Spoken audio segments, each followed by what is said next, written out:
फिजा अकबर खान, मैं हूँ पाकिस्तान। पाकिस्तान मुर्दाबाद। 1100 के 3 जोड़े। इंडिया हमारा असली दुश्मन है और इंडिया के मिसाइल्स का जवाब देने के लिए हम इधर उधर देख रहे हैं। तुझे क्या लगता है? कुछ नहीं किया अमली तौर पे, काम वो तो जब करके दिखाते हैं।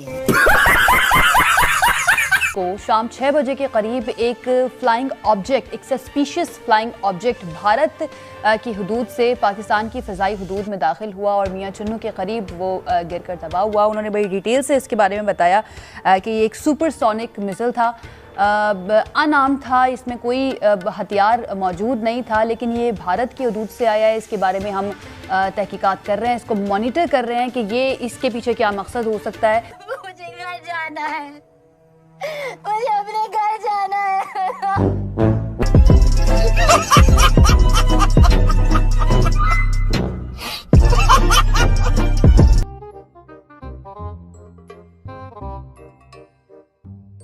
बल्कि अगर पाकिस्तान ने एटमी हथियार चला दिया तो भारत में कहीं पे घास नहीं उगेगी, ना मंदिरों में घंटियां बजेंगी।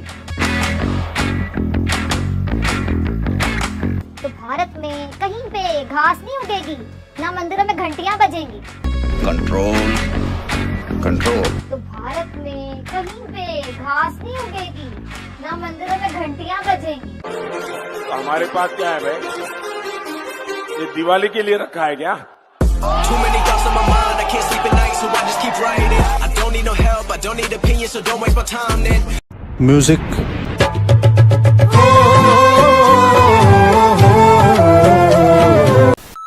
भारत का मिसाइल पाकिस्तान की हुदूद में आकर के गिर गया, क्या उखाड़ लिया आपने? आपने सबसे पहले घबराना नहीं है।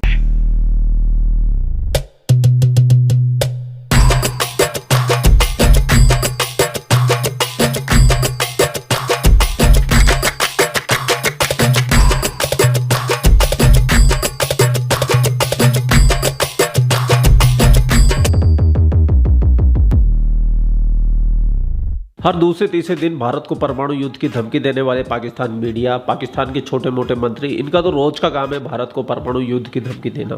क्या भारत जंग के लिए तैयार है?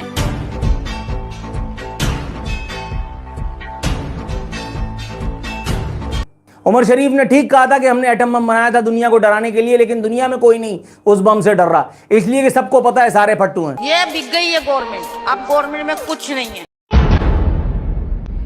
तड़प कर आएगी वो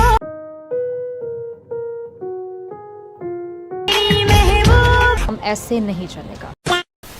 सबको पता है कि चलाने का तब पड़ी नहीं है, सबको पता है कि भीख पे चल रहे हैं। जैसे ही इन्होंने चलाने की बात की, उधर से फोन आ जाएगा, उधर से फोन आ जाएगा कि भाई हमारे पैसे वापस करो और उसके बाद तुम्हारा हिसाब किताब तेल।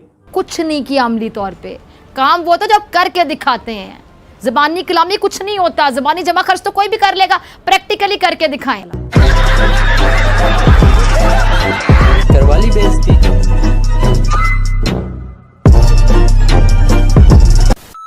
इंडिया हमारा असली दुश्मन है और इंडिया के मिसाइल्स का जवाब देने के लिए हम इधर उधर देख रहे हैं। ये हमारी बहुत बड़ी अचीवमेंट है, ये हमारी बहुत बड़ी और क्या कर रहे हैं?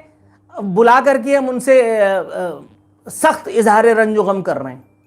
ये हमारी बहुत बड़ी अचीवमेंट है, ये हमारी बहुत बड़ी किसी को कानून को हाथ में लेने की इजाजत नहीं होगी, ना हम आपको छेड़ेंगे ना आप कानून को छेड़ेंगे।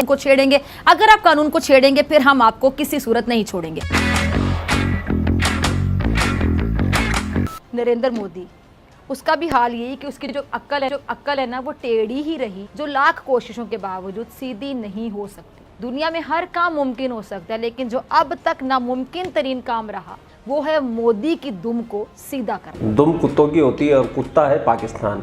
यकीन नहीं आते तो अपने देश का नक्शा उठा के देख लो। पाकिस्तानी इस वीडियो को क्यों ना देखें तो भैया आप देख लीजिए यहाँ क्यों ना देखें, क्योंकि हम आज चर्चा करने वाले हैं इसकी, और इसका नक्शा किससे मैच करता है आप देख रहे हैं। If you don't believe then go on Google. भाई किससे मैच करता है तो आप तो समझ में आ गया, भाई बुरा नहीं मानिएगा। म्यूजिक।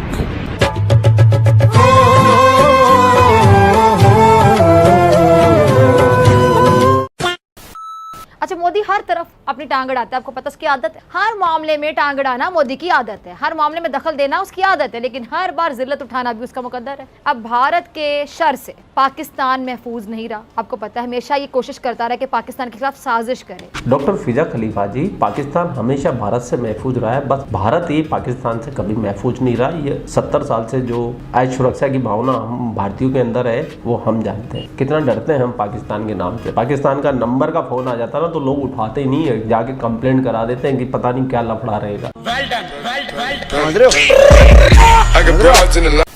तो दोस्तों, ये पाकिस्तानी एक रिपोर्टर है, ये भारत के खिलाफ हमेशा चेहर उगलती रहती है और इसको टेंडर मिला हुआ, इसको पैसा इसी चीज़ का मिलता है कि भारत मोदी के खिलाफ किसी भी तरीके से अपने प्रोपेगेंडा चलाए, प्रोपेगेंडा फैलाए, झूठ फैलाए, भ्रम फैलाए, लड़ाई कराए, झगड़े कराए, भारत में शांति फैलाए, और ये इसी बात में, इसी काम में लगी रहती है। इसीलिए तुम और तुम्हारा मोदी थोड़े से पानी में ना डूब कर मर जाओ तो बेहतर हो। मजा नहीं आ रहा है।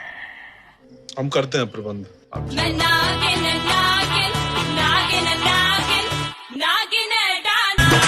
मजा आया। तो 2-3 दिन बड़ी शांत थी और आज फिर अचानक से ये फड़फड़ाई है, बहुत गर्म हुई है और इसका एक ही निशाना होता है मोदी, भारत, RSS, बस।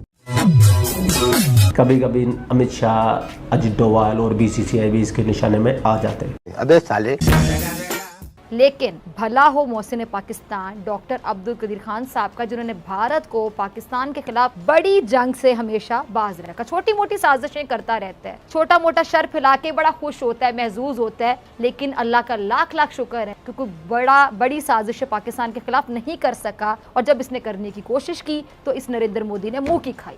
अब इन मोदी है, अगर इसका बस चलता ना तो ये अब भी पाकिस्तान से जंग छेड़ चुका होता।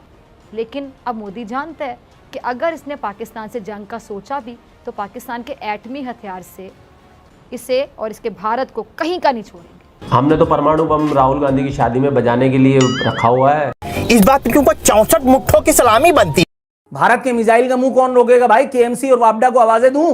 भारत के एटमी प्रोग्राम को कौन लगाम डालेगा? भारत के वहां से जो अगर मिसाइल चलते हैं तो उसका जवाब यहां देने के लिए कौन है? वो मिसाइल कहीं से टहलता हुआ, भटकता हुआ पाकिस्तान के किसी जगह पे आके गिर गया, शुक्र खुदा का कोई जानी नुकसान नहीं हुआ। ये हमारी बहुत बड़ी अचीवमेंट है, ये हमारी बहुत बड़ी आपने क्या कर लिया? हतफ, शाहीन, गजनवी, गौरी, फलाना शब बारात पे चलाना। जुम्मे को आ रही है शब बारात पे। और तोबा तोबा, आपको वक्त आ गया है कि टमाटर का जवाब जो है एटम बम से दिया जाए। ठीक से बोलो नहीं तो नस फट जाएगा। कि बस बहुत हो गया, अब ऐसे नहीं चलेगा। ये हमारी बहुत बड़ी अचीवमेंट है, ये हमारी बहुत बड़ी अचीवमेंट। तुम चुल्लू भर पानी में जाके डूब के मर जाओ।